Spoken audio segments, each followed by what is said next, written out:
We're seeing a pickup in activity in the restructuring market. It was quite striking in August, the level of new mandates and new inquiries on situations. And we've seen that trend continue into September and in contrast to Q2 levels. The busiest market is Germany. It's partly due to real estate. Real estate is a theme across Europe in terms of facing restructuring, but it's particularly acute in Germany. And then secondly, Germany, because it's a more industrial, energy-intensive economy, and that particular part of the manufacturing sector is still almost 20% down off pre-COVID levels.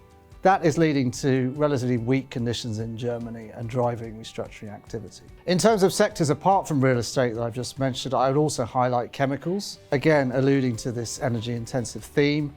High-cost plants in Europe are struggling to compete with lower-cost competition overseas. In terms of restructuring actually getting done at the moment, I think there are three key themes. The first one is we now have a plethora of different restructuring regimes across Europe, all designed to enable deals to get implemented more easily. And market participants are starting to use these. You see that in Spain, in Celsa, where creditors have actually forced through a restructuring that the shareholders were very resistant to. You see it in Germany. Leone is a good example of the new Starrag regime being implemented and used. And then finally in the Netherlands, where ourselves we advise on Vroon shipping, using a combination of a Dutch WOA restructuring plan alongside a UK plan. But despite these new processes, I still think UK will remain the preeminent jurisdiction of choice. And really that's because of the weight of precedent of doing deals in the UK, coupled with the fact, the law of Gibb, that an English law documented deal, obviously a lot of debt is documented in England. You cannot change those rights outside of a UK jurisdiction. But nonetheless, you'll see a general increase in the use of these tools across Europe. Second trend I would point to is creditor on creditor violence. This is a term used to describe where the borrower and maybe one part of its creditor base agree a deal using flexibility in the loan docs, which puts them in a better position versus other creditors, perhaps to enable new money to be injected into that company. Now this has been developed in the US and people have talked about how it will be applied in Europe.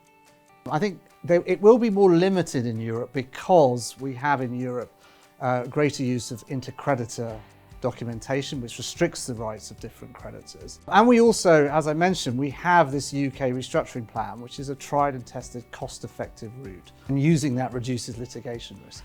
But in my view, the genie is out of the bottle, and participants will look to use any flexibility in the documentation to try to improve that position. I think that's inevitable. And then the third trend I would point to is the rollout and impact of the new ECB backstop rules. And these are designed to effectively prevent or limit what we've seen in the past, which is EU banks amending and pretending, extending excessive amounts of debt which don't have any realistic prospect of being repaid. And on a recent deal I worked on, we saw the EU banks being very focused that the debt in the borrower was sustainable. And I think this is good for restructuring because this should enable more fundamental restructurings which actually get to the root of the problem to be implemented rather than the sort of continuation of high levels of debt in a zombie type company.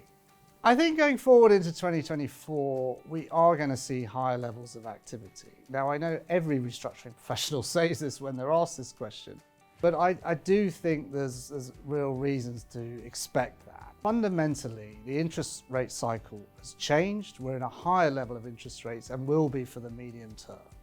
And that is putting a lot of pressure on those more over-leveraged businesses. And simply they will not be able to refinance going forward. I think back to a deal I did in June 2021 where the coupon on the debt was 4.75%. That deal would now price at 9%, maybe more. It's simply not affordable for those highly levered companies. So I think that will drive activity.